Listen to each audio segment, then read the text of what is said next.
All right, you've recorded your call, you've recorded your response. Now it's time for the last step, which is basically just to finish it up and get it all set and cleaned up.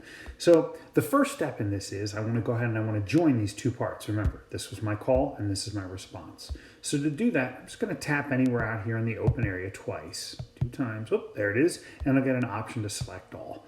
When I select all, both halves have turned this bright green. I'm going to double tap on either one of those, and I get a whole lot of options.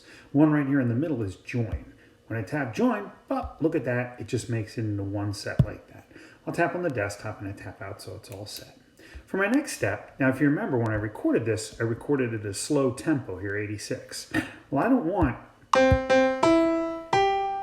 Yeah, that tempo is a little too slow for me. So I'm going to go ahead and I'm actually just going to go ahead and take that back up to, 110 was sort of the default. Let's listen to that. That might be a little fast, so maybe I'll go ahead and I'll move that down to, why don't we make it like 102? How's that? Let's see. I like that. That's good. Now, so that's it. So step number 2 is I readjust the tempo. And maybe I like it at the slower tempo and I leave it there.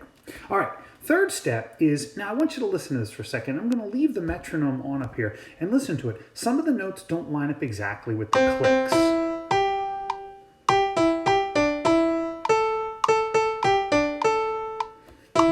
Some of the notes, it sounds okay, but sometimes, the click goes and the note goes. Well, there's a really, really convenient tool that we can use to fix that up and have it do it. Up at the top here, next to the FX, I have the little button with the 3 sliders. I'm going to go ahead and open that up. And then I'm going to open up track settings.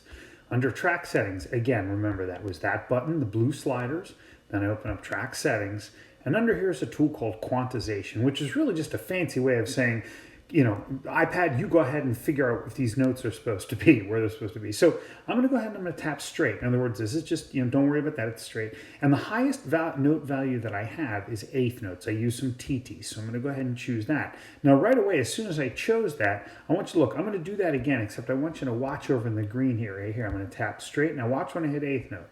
See here, you saw some of those kind of slightly move around, right? Well, what it's done, let's listen to that. It's lined them right up. Yeah, it fixed them right up with the tempo like that. And I like that, so I'm going to go ahead and leave that on. I tap that button, then I'm going to close up those controls. Now let's take a look at what that looks like as it's going on. I'll double tap on that to highlight it, and then choose Edit. Now this is your edit view right here where you can see all the notes. And in fact, remember when you take this and pinch and open it up, you can open this up to where you have a measure. Now, the way I've pinched and zoomed in, you see these 4 lines, they each represent a beat. So right at the piano would be beat 1, here's the line of beat 2, beat 3, beat 4, and then we're into the next measure. And you can see these little blocks, they just line up. If it's TTs, there's 2 of them right there. There's a ta with 1 beat, and of course there's a ta-ah. Now your next step, if you'd like to, and boy, you can lose a lot of time doing this. Not lose a lot of time, I should say, but you can spend a lot of time doing this, is you can actually take these notes. Like let's go up to this ta-ah. Notice how it starts on beat 3, but it doesn't quite fill all the way over. So I'm going to grab the back of it and just drag it and lengthen it out a little bit. Now I can take it all the way over the beat if I want to, like that. I'm going to take this quarter note here and really fix it up just a little bit too, make it fill the beat. So let's listen to that. Let's see. And ready? Now I'm just for demonstration going to I'm going to undo CC and then undo that. That's what it was originally. Yeah, and you can hear the difference. Again, I'll lengthen that back out to the beat. I'll lengthen that back out to the beat and correct it. Now let's check that out.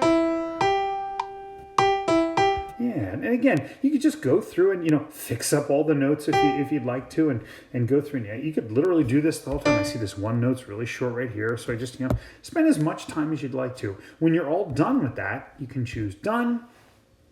And we'll come back to here.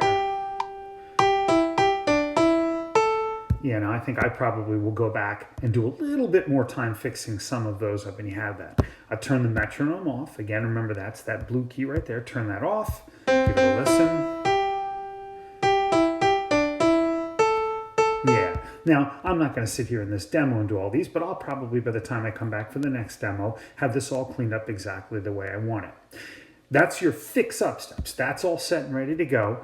And then what I'm going to do is I'm going to come over and I want to make sure that I have this track all renamed and set and ready to go. So I'm going to go ahead and I'm going to tap on the songs, my songs, I think it is at the top, or it's that page, right? I'm going to rename this file. So just tap on the file name, and we're going to name this Stevie S. Thank goodness for spell correction. And I'm just going to call it Melody. Melody. Like that. And that is done. So if I open it up. Now we're not done with this. We've only done the call portion of it, but that'll bring sort of this first lesson. If you have extra time in this, or you want to sort of get yourself ahead, the last step that you want to do, and what's coming in the next part of this, we're going to start to find a track where we're going to orchestrate this. I'm sorry, not a track, but a loop. So I'm going to go up here and I'm going to go ahead and open up my loops. And I'm just going to start experimenting. And really what I'm trying to do is find one that I like, one that I really like. Now, spoiler alert, since I've done this a bunch of times, I already know which one I'm looking for. And I am looking for, this is the one I always use as the example. I probably just noticed I have it favorited right here. I could have probably just gone ahead. Yeah, so I like that one a lot. We're going to go ahead and we're going to take that, and that's going to be the start of the next one. Now notice I favorited it right here. It's just at this point you're trying to find it. So to wrap up this first lesson, or this first part of it, let's make sure we go back and review. The first step I recorded my first two parts of my call. Boom, done. Then I went and I recorded the second two measures, which was my response. Boom, that was my second demo. And then for the third demo, I joined those together. I set the tempo the way I like it. I quantized it and cleaned up the notes, got it all set, renamed the file. So it's my name and then melody, because we're going to be ready to submit that. And then I went over here to loops and I found just one loop that I liked. When that's all done, you're basically done lesson one and you're ready to head on to the next step. Good luck.